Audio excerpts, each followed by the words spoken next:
Hello बच्चों, एक बार फिर स्वागत है आपका एनसीईआरटी स्मार्ट नेटवर्क के यूट्यूब चैनल पर। यहाँ पर जो हमारी कड़ी चल रही थी वो चल रही थी फिजिक्स 11वीं कक्षा की, जिसमें हमने त्रिकोणमिति का थोड़ा सा बेसिक पढ़ा था।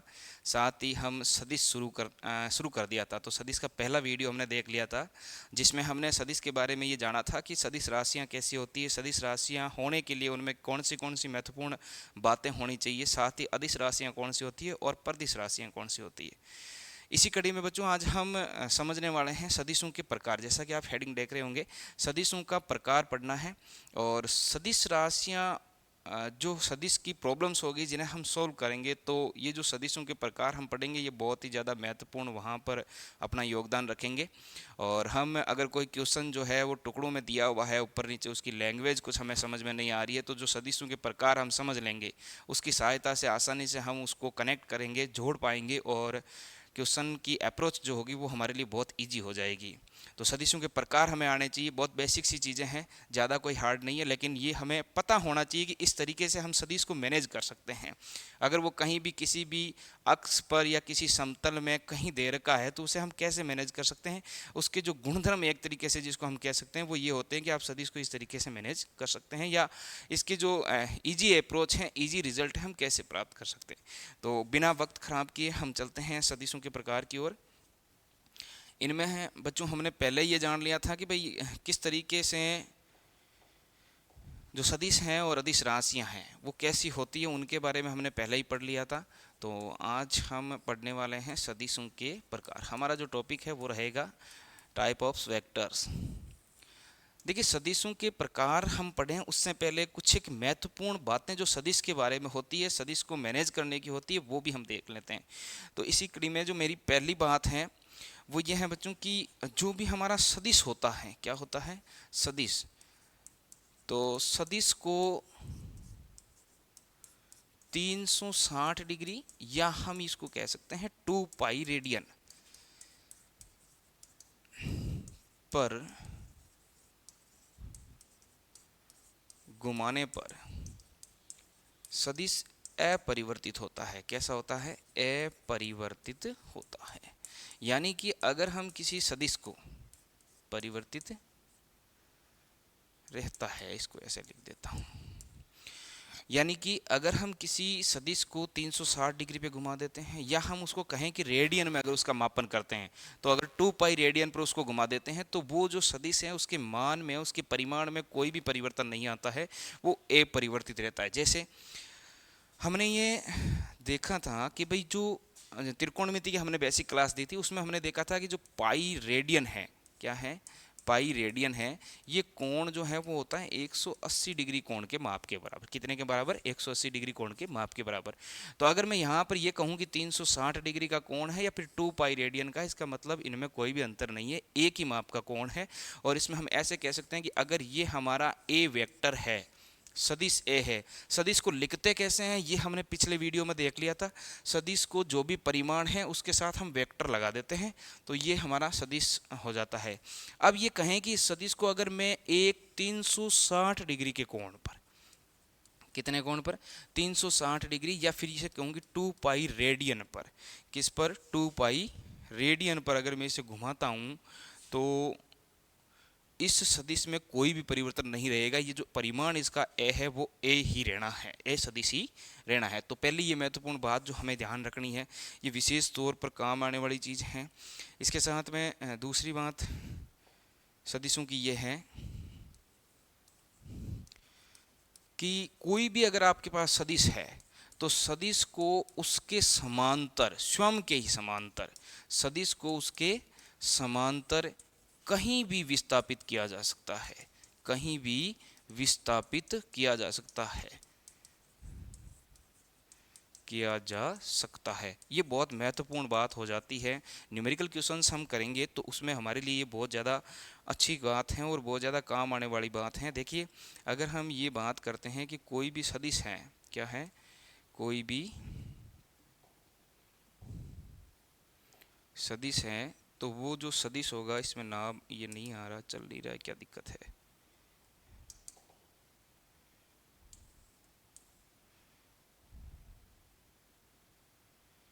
इसको लेके, अच्छा ये कलर इसका अलग हो रखा है, चलिए 1 मिनट इसका कलर चेंज कर देते हैं।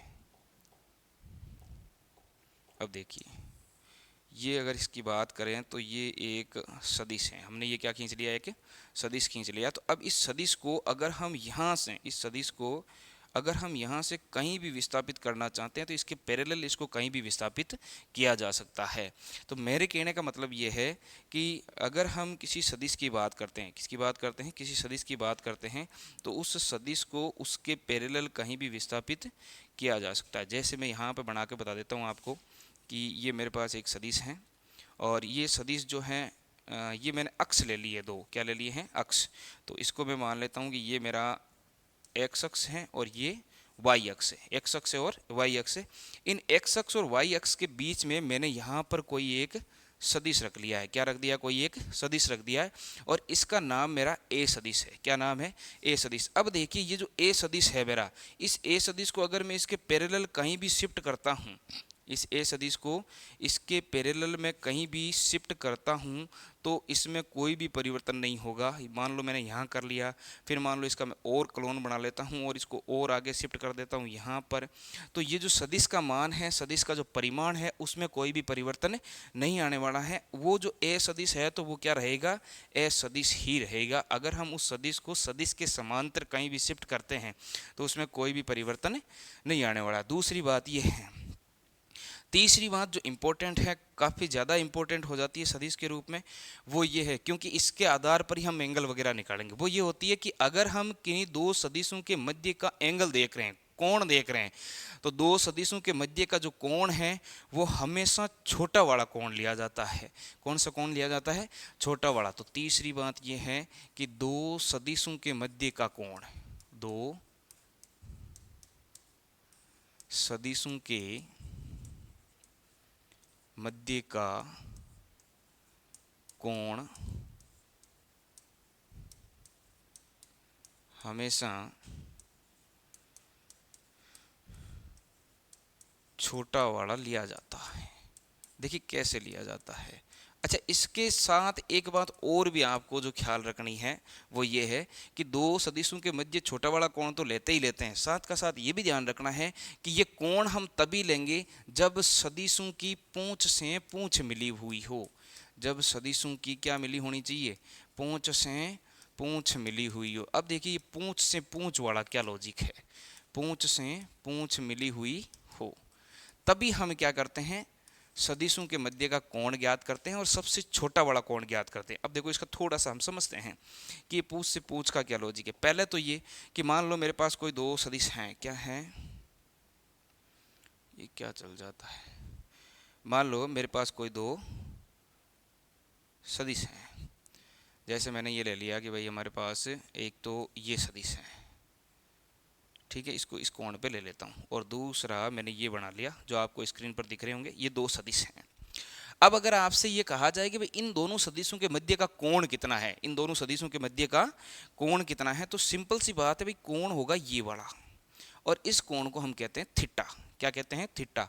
तो ये दो सदिश हैं, मान लो ये मेरा ए सदिश है और ये मेरा कौन सा सदिश है, बी सदिश है। तो सदिश ए और सदिश बी के मध्य का जो कोण है वो कोण कितना है, थीटा। ये कोण होता है दो सदिशों के मध्य का कोण, दो सदिशों के मध्य का कोण। अब देखिए बच्चों, ये ध्यान रखना है कि हम इस सदिश में जहां भी पढ़ेंगे हमेशा ही जो थीटा कोण लेंगे वो दो सदिशों के मध्य का कोण ही लेंगे। क्या लेंगे, दो सदिशों के मध्य का कोण ही लेंगे। तो ये क्लियर हो जानी चाहिए आपको बात, ये समझ आ जानी चाहिए।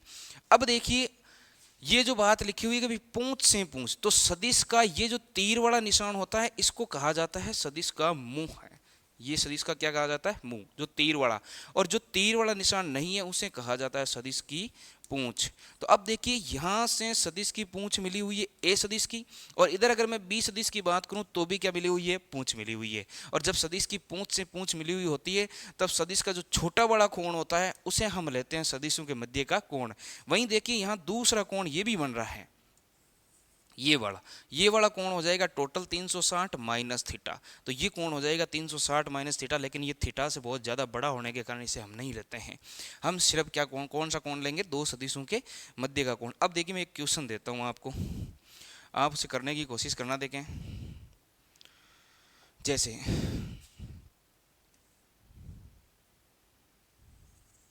चलो ये तो मैं मिटा देता हूँ एक बार, थोड़ा सा गड़बड़ हो गया।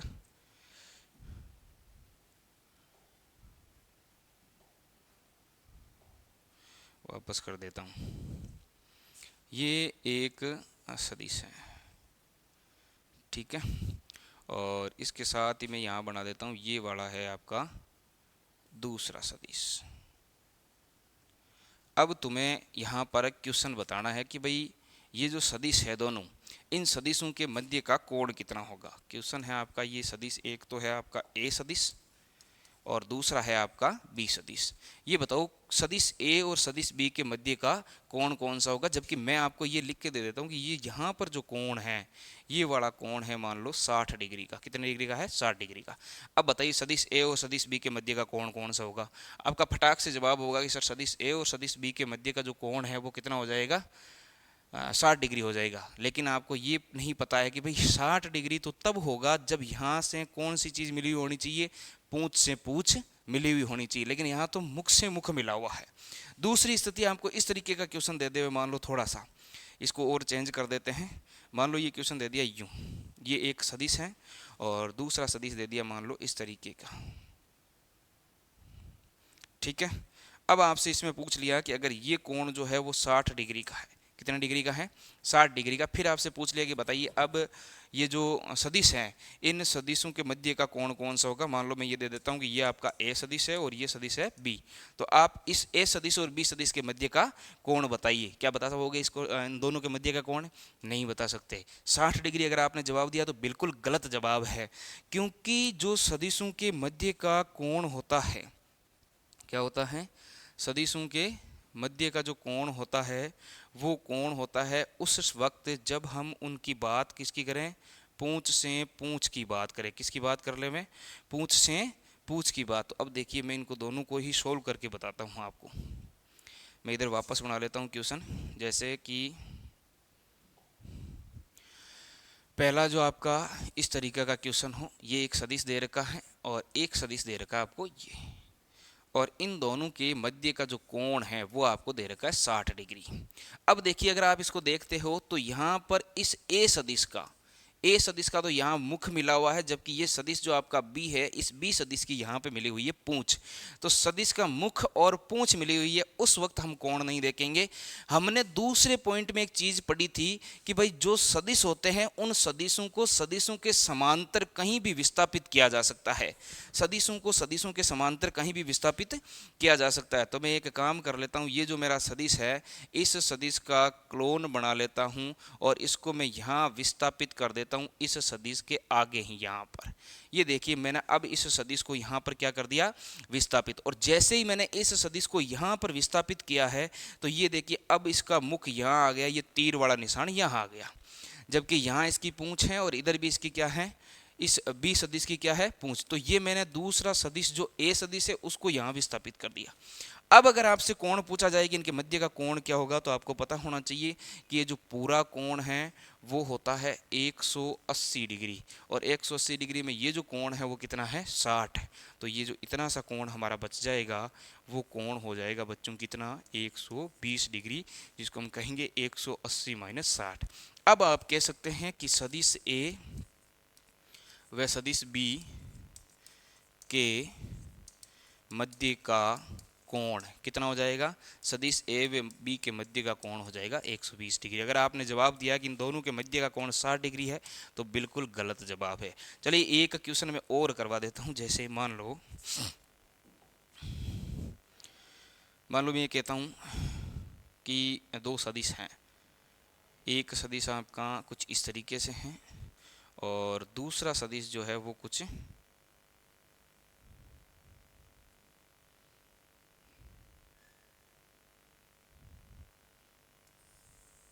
इस तरीके से है। आपको तीर के निशान दिख रहे होंगे इन दोनों सदिशों के। ये जो तीर के निशान हमने दे रखे हैं वो आपको दिख रहे होंगे इन दोनों सदिशों के। ये तीर के निशान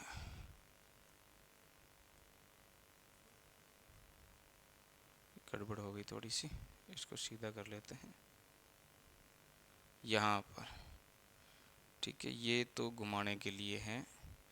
तो ये हो गया आपका दोनों सदिश। इसका तीर का निशान इधर है। अब मैं इनको नाम दे देता हूँ। ये मान लो मेरा सदिश है P सदिश और ये मान लेते हैं सदिश है Q सदिश। और मैंने कहा कि ये जो सदिशों के मध्य का कोण है वो कितना हो गया 30 डिग्री।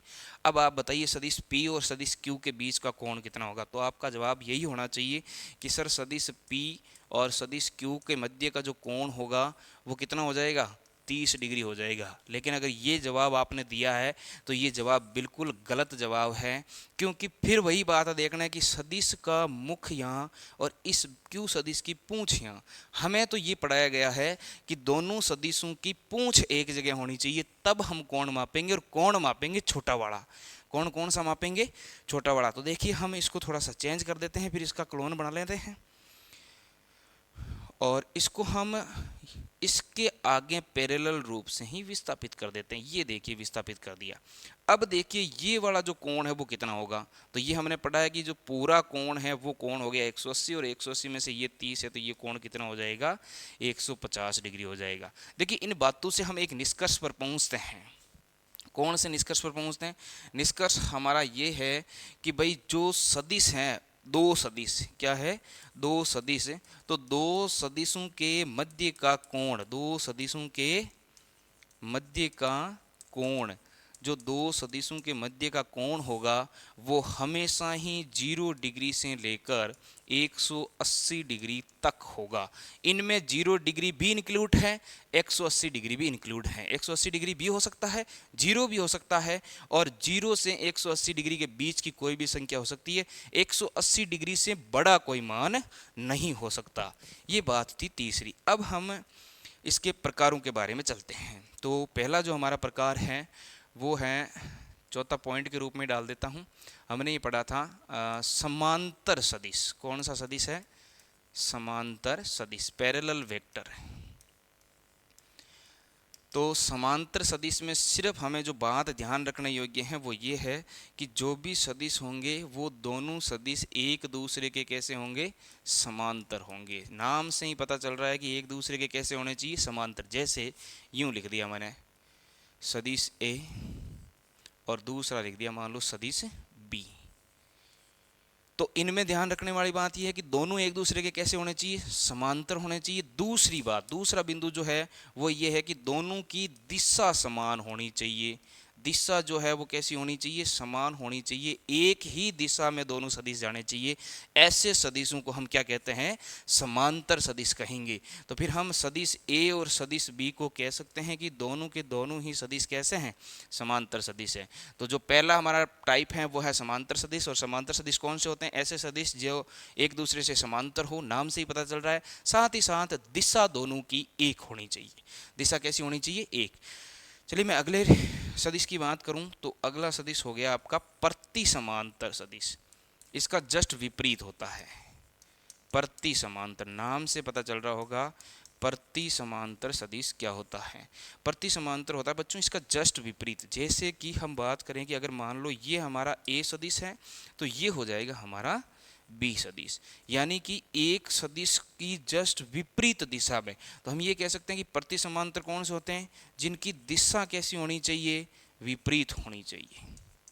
दिशा कैसी होनी चाहिए विपरीत होनी चाहिए। वो कैसे होंगे प्रति समांतर। अगर हम दिखाना चाहें तो ऐसे दिखा सकते हैं कि समांतर और ये हो जाएगा -B सदिश के। ये जो माइनस चिन्ह है वो हमें बता रहा है कि इन दोनों सदिशों की दिशा जो है वो विपरीत है, एक दूसरे के विपरीत है। उसे हम कहते हैं प्रति समांतर। क्या कहते हैं प्रति समांतर कहते हैं। यानी दो ऐसे सदिश जिनकी दिशाएं एक दूसरे से विपरीत हैं लेकिन एक दूसरे के समांतर हैं। परिमाण की यहाँ कोई बात नहीं हो रही है, परिमाण अलग हो सकता है समान हो सकता है, लेकिन जो दिशा है वो अलग अलग होनी चाहिए। ऐसे सदिशों को हम कहेंगे प्रति समांतर। आगे चलता हूँ, छोटे छोटे चीज़ें हैं जो ध्यान में रहने वाली हैं।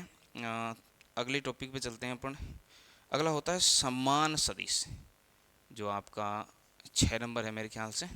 समान सदिश क्या होता है समान सदिश।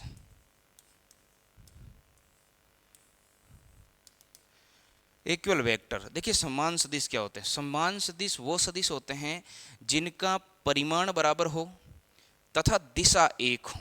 परिमाण भी बराबर होना चाहिए, दिशा भी एक होना चाहिए। तो पहली बात तो परिमाण समान होना चाहिए, जो समान सदिश हैं उनका जो परिमाण है वो समान होना चाहिए। दूसरी बात, दिशा समान होनी चाहिए, एक ही दिशा होनी चाहिए। दिशा भी कैसी होनी चाहिए? एक ही दिशा होनी चाहिए। और तीसरी बात ये ध्यान रखना है, इकाई समान होनी चाहिए। ये बहुत इंपॉर्टेंट चीज़ है जो लगभग हमें पता नहीं रहती है, इग्नोर कर देते हैं। ये बहुत गलत हो जाता है कि इकाई भी जो है वो क्या होनी चाहिए? समान होनी चाहिए। देखो इनको समझते हैं हम, ये क्या कहना चाहता है वास्तव में। परिमाण समान है, इसका मतलब ये है कि अगर ए सदिश इतना सा है तो इसके बराबर ही लंबाई का कौन होना चाहिए? बी सदिश होना चाहिए। इसके बराबर ही लंबाई का कौन सा होना चाहिए? बी सदिश होना चाहिए। यानी ये दोनों एक दूसरे के कैसे हैं? परिमाण में समान है। दोनों की दिशाएं कैसी हैं? समान है। अगर मान लो आपको ये दिया हुआ हो कि ए जो है वो 2 मीटर प्रति सेकंड है, जबकि बी जो है वो आपको दे रखा हो मान लो कि 2i केप है, इतना सा दे दिया, तो ये फिर बराबर नहीं होंगे। बराबर होने के लिए शर्त है कि दोनों की जो इकाइयां हैं वो इकाइयां भी कैसी होनी चाहिए? समान होनी चाहिए। तो कुल मिला के हम इनको ऐसे लिख सकते हैं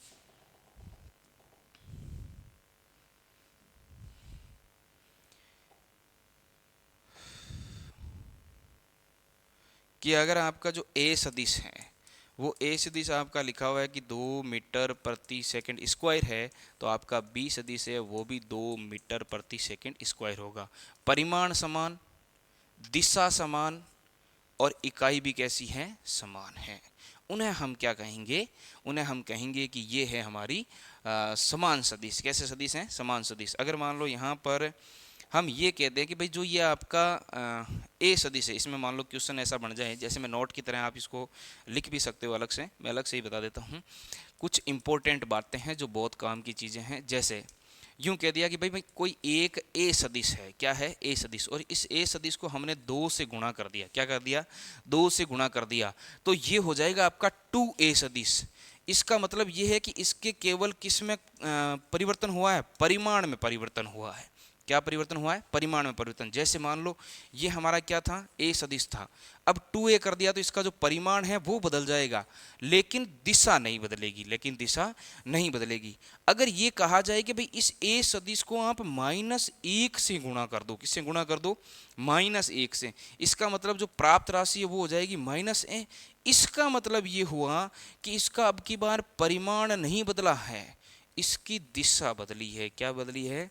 दिशा बदली है। इससे हम ये समझ सकते हैं कि अगर कोई दो सदिश एक दूसरे की विपरीत दिशा में है तो उनमें जब हम उनको रखेंगे तो उनके साथ उनका माइनस का चिन्ह रखते हैं, और ये माइनस का चिन्ह जो हमें सदिश में बार बार बताएगा वो ये बताएगा कि ये माइनस चिन्ह इसकी विपरीत दिशा को दर्शा रहा है। किसको दर्शा रहा है? इसकी विपरीत दिशा को दर्शा रहा है। तो यहाँ तक चीज़ें समझ में आ गई। फिर देखिए अगला अपना 7 नंबर है विपरीत सदिश। क्या है? विपरीत सदिश। जैसे हमने समान सदिश पढ़ा, ठीक वैसे ही विपरीत सदिश है, या फिर इसको दूसरे नाम से भी जाना जाता है, वो होता है ऋणात्मक सदिश। कौन सा होता है? ऋणात्मक सदिश। अब देखिए ये जो ऋणात्मक या विपरीत सदिश है ये क्या है?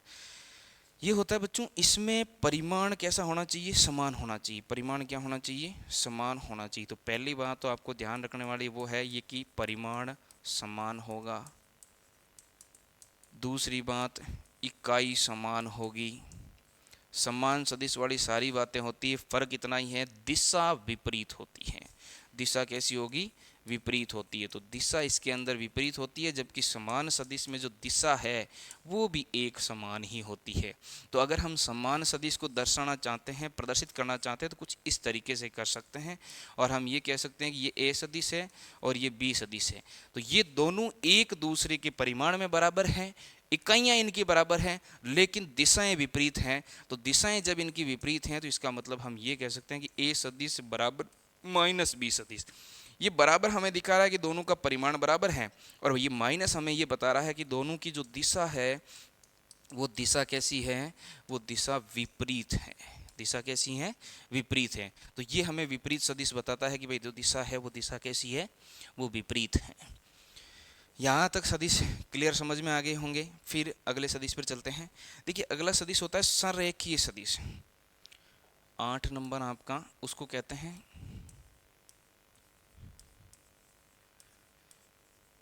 संरेखीय सदिश, कोलिनियर वेक्टर। संरेखीय सदिश कोलिनियर वेक्टर, यानी ऐसा सदिश जो एक ही रेखा पर उपस्थित हो, ऐसा सदिश जो एक ही रेखा पर उपस्थित हो, उसे हम क्या कहेंगे? कोलिनियर सदिश कहेंगे। जैसे ये मान लो ये है हमारी एक रेखा, ये तो हमने क्या ड्रॉ कर ली? एक रेखा, और इस एक रेखा पर मान लेते हैं कि कोई सदिश आ जाए, इस एक रेखा पर क्या आ जाए? कोई सदिश आ जाए। जैसे यहाँ से एक तो हमारा मान लो ये सदिश है, और एक सदिश में यहाँ और बना देता हूँ, मान लो ये सदिश है इसी एक रेखा पर। एक सदिश चलिए मैं और बना देता हूँ, मान लो ये सदिश है। तो अब हम यहाँ पर इनको नाम दे देते हैं कि ये मान लो मेरा ए सदिश है, ये मान लो मेरा बी सदिश है, और ये सदिश है सी।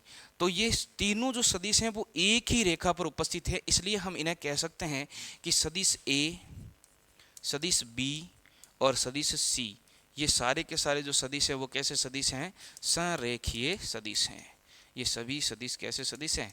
संरेखीय सदिश है। तो ये ध्यान रखना कि अगर कोई सदिश अगर एक ही रेखा पर उपस्थित है तो उन्हें हम कहेंगे कोलिनियर या संरेखीय सदिश होंगे।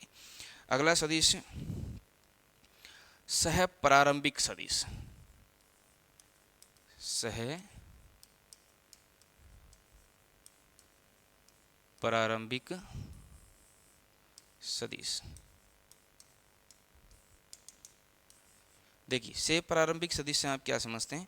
ऐसे सदिश जो एक ही बिंदु से प्रारंभ होते हो। कौन से सदिश? जो एक ही बिंदु से, जैसे मान लो ये मेरा एक सदिश है, ये मान लो मेरा दूसरा सदिश है, और ये मान लो मेरा तीसरा सदिश है। तो अगर मैं ये कहूँ कि ये सदिश जो है वो आपका ए सदिश है, ये बी सदिश है, और ये सी सदिश है, इनका देखिए मूल बिंदु एक ही है। ये जहाँ से प्रारंभ हो रहे हैं वो प्रारंभिक बिंदु जो है वो एक ही है। तो जिन सदिशों का प्रारंभिक बिंदु एक होता हो, जो एक ही बिंदु से शुरुआत करते हो, ऐसे सदिशों को हम कहते हैं सह प्रारंभिक सदिश। क्या कहते हैं? सह प्रारंभिक सदिश। तो हम कह सकते हैं कि सदिश ए, सदिश बी और सदिश सी जो है वो सह प्रारंभिक सदिश है। या फिर या तो उनका प्रारंभिक बिंदु एक होना चाहिए, या फिर ये जितने भी सदिश हैं इनकी सब सदिशों की क्रिया रेखाएं एक बिंदु पर मिलती होनी चाहिए, जिन्हें हम सममांगी भी कहते हैं। तो इनकी जो क्रिया रेखाएं जो होगी वो एक बिंदु पर मिलती हुई प्रतीत होनी चाहिए। उन्हें भी हम क्या कहेंगे? उन्हें भी हम सह प्रारंभिक या सममांगी नाम से भी जानते हैं। जैसे मान लो ये मैंने एक सदिश यहाँ पर बना दिया। अब देखिए इसको थोड़ा सा इजी वे में हम बना लेते हैं इसे इस तरीके से। जैसे ये एक सदिश है, यहाँ पर दूसरा, यहाँ पर तीसरा, इसको मैं थोड़ा आगे बढ़ा देता हूँ, इसको भी आगे बढ़ा देता हूँ, इसको भी आगे बढ़ा देता हूँ, और फिर मैं यहाँ सदिशों का निर्माण कर लेता हूँ। इसके लिए आपका पेन चेंज कर लेता हूँ ताकि आप आसानी से देख सको। देखो मान लो मैंने ये एक सदिश बना दिया, ये मेरा है दूसरा सदिश, और ये है मेरा तीसरा सदिश। ये तीन सदिश हैं। अब इनका नामकरण कर देते हैं हम। ये है मान लो हमारा ए सदिश। कौन सा सदिश है? ये है मेरा बी सदिश, और ये है मेरा सी सदिश। अब देखिए जो ए सदिश हैं, जो बी सदिश हैं या जो सी सदिश हैं, इनकी क्रिया रेखाएं, क्रिया रेखाओं का मतलब होता है कि किस रेखा के अनुदिश ये सदिश लग रहे हैं, किस रेखा के अनुदिश ये सदिश लग रहे हैं। तो ये जो क्रिया रेखाएं हैं वो क्रिया रेखाएं देखिए इनको आगे पीछे बढ़ाने पर एक बिंदु विशेष पर मिल रही है। इसका मतलब इन्हें भी कौन सा सदिश कहा जाएगा? सह प्रारंभिक सदिश कहा जाएगा। कौन सा सदिश कहेंगे? सह प्रारंभिक सदिश कहेंगे। तो ऐसे सदिश जिनकी क्रिया रेखाएं अगर एक बिंदु पर प्रतिच्छेद करती है, एक बिंदु पर मिलती है, तो उन्हें भी हम कौन सा सदिश कहेंगे? उन्हें भी हम सह प्रारंभिक सदिश कहेंगे। इसके अलावा एक सदिश आता है हमारा नल सदिश, या इसको दूसरे नाम से भी जाना जाता है जीरो वेक्टर, या जिसको हम कहते हैं शून्य सदिश। क्या कहते हैं? शून्य सदिश। शून्य सदिश का मतलब है कि जैसे मैंने कोई एक गेंद अपने हाथ से ऊपर की तरफ फेंकी है, तो वो गेंद जितनी ऊंचाई पे जाएगी उतनी ही ऊंचाई से वापस मेरे हाथ की तरफ आएगी। तो जब वो मेरे हाथ में आ जाएगी, इसका मतलब है कि ये जो सदिश हैं, मान लो ए सदिश के अनुदिश वो गई है और उसी ए सदिश के अनुदिश वो वापस मेरे हाथ में आई है, तो उसकी जो दिशा है वो संपूर्ण दिशा जो है वो लगभग विपरीत थी, पूरी की पूरी विपरीत थी। जैसे ऐसे मान लो इस ए सदिश के अनुदिश वो गई है और इसी ए सदिश के अनुदिश वो वापस आई है। इस ए सदिश के अनुदिश गई है और इसी ए सदिश के अनुदिश वो वापस आई है। तो हम यहाँ कह सकते हैं कि दोनों का परिमाण तो क्या होगा, समान होगा, लेकिन दिशाएं कैसी है, विपरीत है। तो अगर मैं इनका दोनों का योग करता हूँ तो वो योग जो है वो क्या आएगा, 0 आएगा, और इसे कहा जाता है शून्य सदिश। इसे वास्तव में सदिश के फॉर्म में ही दर्शाया जाता है, वास्तव में इसे सदिश की फॉर्म में ही दर्शाया जाता है और उसे कहा जाता है शून्य सदिश। यहाँ तक आपको चीज़ें क्लियर हो गई होगी, ये चीज़ें समझ में आ जानी चाहिए। फिर हमारे पास एक एकांक सदिश बचता है, उसके बारे में हमने काफ़ी कुछ अध्ययन पहले कर लिया था, थोड़ा बहुत देख लिया था कि एकांक सदिश किस तरीके से निकालते हैं, कैसे कैसे हम ज्ञात करते हैं। थोड़ा मैं आपको वापस बता देता हूँ कि जो हमारा यूनिट वेक्टर है,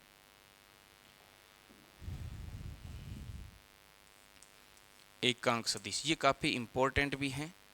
तो ये जो एकांक सदिश हैं या जिसको कहा जाता है यूनिट वेक्टर, देखिए जो एकांक सदिश है, ये एकांक सदिश वास्तव में किसी भी सदिश की दिशा बताता है। ये हमें करता क्या है, इसका जो मुख्य उद्देश्य क्या है, उसका उद्देश्य है दिशा बताने का। किसका, दिशा बताने का। ये हमें दिशा बताता है। इसे हम अगर किसी सदिश के रेस्पेक्ट में लिखना चाहें एकांक सदिश, तो वो कुछ इस तरीके से लिखते हैं। जैसे मान लो मैंने एक ये सदिश बनाया है और इस सदिश का नाम मैंने दे दिया कि भाई ये ए सदिश है, तो इसका जो एकांक सदिश लिखा जाएगा वो लिखा जाएगा ए केप के फॉर्म में। कैसे लिखा जाता है, ए केप के फॉर्म में। जैसे हमें कोई क्वेश्चन दे दिया कि, जब मान लो ये क्वेश्चन है, क्वेश्चन ये दे दिया कि भाई कोई दूरी है और वो दूरी है 3 मीटर की दूरी और वो पूर्व दिशा में है। कौन सी दिशा में है, पूर्व दिशा में। 3 मीटर की दूरी जो है वो पूर्व दिशा में है और ये मान दे दिया कि हमें ए का मान है। ये किसका मान है, ए का। तो हम इसको दिखेंगे, पहले तो देखो ये क्या दिया हुआ है हमें, ये दिया हुआ है परिमाण। क्या दिया हुआ है, परिमाण। और परिमाण के साथ में ये क्या दी हुई है, हमें दिशा दी हुई है। क्या दी हुई है, दिशा। तो पहले तो हम ये देखेंगे कि ये जो राशियां हमें दी है ये सदिश है या अदिश है। एग्जाम्पल जो हमें दिया है वो सदिश का है या अदिश का है। तो देखो इसमें परिमाण है, दिशा है, तो जहाँ परिमाण और दिशा दोनों आ जाते हैं, इनका कॉम्बिनेशन हो जाता है, वो जो राशि है वो होती है सदिश की। और सदिश को हम लिखते हैं ए सदिश इस फॉर्म में, ए सदिश इस फॉर्म में लिखते हैं। अब हम इसको लिख सकते हैं ऐसे 3, और ए सदिश का जो वेक्टर होगा, एकांक सदिश होगा, वो ए केप हो जाएगा। कौन सा हो जाएगा, ए केप। अब देखो यहाँ पर बात चेंज हो जाती है इस ए केप की, और आई केप, जे केप और के केप में। वो कैसे चेंज होती है उसको देखते हैं हम। देखो इसको मैं थोड़ा सा यहीं पे छोटा कर देता हूँ, फिर मैं तुम्हें बताता हूँ कि इसको हम चेंज कैसे करते हैं। जैसे ये मेरे पास अक्ष हैं, और अगर हम 3D डायग्राम की बात करें तो 3D डायग्राम के अंदर हमारे पास जो अक्ष होते हैं वो कितने प्रकार के होते हैं, 3 अक्ष होते हैं। मुख्य रूप से कितने अक्ष होते हैं, 3 अक्ष होते हैं। तो चलो मैं इसको आराम से यहाँ ड्रॉ कर देता हूँ। ये मेरा एक्स अक्ष है मान लो, ये मेरा वाई अक्ष है, और ये हो गया आपका जेड अक्ष। चलिए इनको नाम लिख देते हैं। ये तो है आपका एक्स अक्ष, और ये हो गया आपका वाई अक्ष, और ये हो गया आपका जेड अक्ष। जो भी एकांक सदिश होगा आपका एक्स अक्ष पर, जो हमेशा एक्स अक्ष की दिशा को दिखाएगा, उसे कहा जाता है आई केप। क्या कहा जाता है, आई केप। अगर कहीं भी ये लिखा आ जाए कि एक्स अक्ष की दिशा में कोई किसी वेक्टर की, किसी परिमाण की दिशा है, या कोई व्यक्ति किसी चाल से चल रहा है, तो उसका जो सदिश होगा, एकांक सदिश जो होगा, वो आई केप होगा। वैसे ही वाई अक्ष की तरफ दिखाएंगे तो वो वाई केप होता है, सॉरी जे केप होता है, और जेड अक्ष की तरफ जो दिखाएंगे वो होता है के केप। अब इनके जस्ट विपरीत हो जाएंगे कौन, इनके जस्ट विपरीत हो जाएंगे इनके विपरीत सदिश। जैसे ये मैंने ले लिया इधर वाला जेड अक्ष का, ये जैसे ले लिया हमने वाई अक्ष का, और ये जैसे ले लिया हमने एक्स अक्ष का। तो इनमें ये थोड़े से चेंज होने वाले हैं। जैसे ये आई केप है तो इधर आ जाएगा आपका माइनस आई केप। क्या आ जाएगा, माइनस आई केप। ये एक्स अक्ष है, ये एक्स डेस अक्ष है। ये वाई अक्ष है तो ये हो जाएगा आपका वाई डीएस अक्ष, और यहाँ आ जाएगा आपका माइनस जे केप। ये जेड अक्ष है तो ये हो गया आपका जेड डीएस अक्ष, और इसकी विपरीत दिशा में आ जाएगा माइनस का के केप। तो ये एकांक सदिश हमें पता होना चाहिए। इन एकांक सदिशों के आधार पर ही हम किसी भी क्वेश्चन में जो हमें परिमाण और दिशा दे रखी है उसकी पहचान करेंगे कि व्यक्ति कौन सी दिशा में जाने की कोशिश कर रहा है। जैसे मैंने मान लो यूं दे दिया यहाँ पर क्वेश्चन आपको एक, कि कोई व्यक्ति 3 मीटर एक्स अक्ष पर है। कहाँ पर है? एक्स अक्ष पर है, और इसका आपको सदिश निरूपण करना है। क्या करना है? सदिश निरूपण करना है। तो आप सदिश फॉर्म में अगर इसको लिखेंगे तो आप सीधा सा ये लिखोगे कि वो दूरी जो है वो मान ली मैंने कितनी है, ए है। तो जो ए सदिश है वो हो जाएगा आपका 3i केप। कितना हो जाएगा? 3i cap. 3 का मतलब तो उसकी जो दूरी है वो 3 इकाई में है। अब वो मीटर सेंटीमीटर कुछ भी हो सकता है। और आई केप का मतलब ये है कि वो एक्स अक्ष की तरफ है, यानी आप इस मूल बिंदु से सिर्फ एक्स अक्ष पर 3 मीटर या 3 सेंटीमीटर जो भी दूरी आपको दे रखी है वहां जाओगे। मान लो अगर इसकी बजाय ये क्वेश्चन इस तरीके से दिया हुआ हो कि कोई व्यक्ति जो है वो 4 मीटर एक्स डेस अक्ष पर है, तो सिंपल सी बात है, यहां अगर आपको इसका सदिश निरूपण करना है तो आप लिखोगे 4 माइनस आई केप, 4 माइनस आई केप, और इसको गुणा करके हम सोल्व करके जब लिखेंगे तो ऐसे लिख सकते हैं माइनस 4 आई केप। इसका मतलब है कि आई केप का मतलब है कि ये जो परिमाण हमें दे रखा है यहाँ पर 4, ये है तो एक्स अक्ष पर लेकिन ऋणात्मक है। कौन सा है? ऋणात्मक। इसका मूल बिंदु से हम विपरीत दिशा में, एक्स अक्ष के विपरीत दिशा में चलेंगे, और यहाँ पर कोई बिंदु जो 4 हमें मिलेगा वो हमें दर्शा रहा है। वैसे ही अगर मान लो इसमें हम बात करें आपसे इसकी, एक क्वेश्चन और बता देता हूँ। जैसे हमें ये दे दिया कि भाई आपको 5 मीटर चलना है और वो चलना है आपको वाई अक्ष पर, तो ये आप लिख दोगे इसका सदिश निरूपण a बराबर 5 जे केप।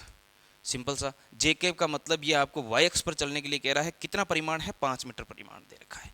वैसे ही अगर मान लो आपको यूं कह देवे कि आपको चलना है 6 मीटर जेड डेस अक्ष पर, तो इसका मतलब आप लिखोगे ए सदिश जो है वो हो जाएगा -6 के केप, -6 के केप।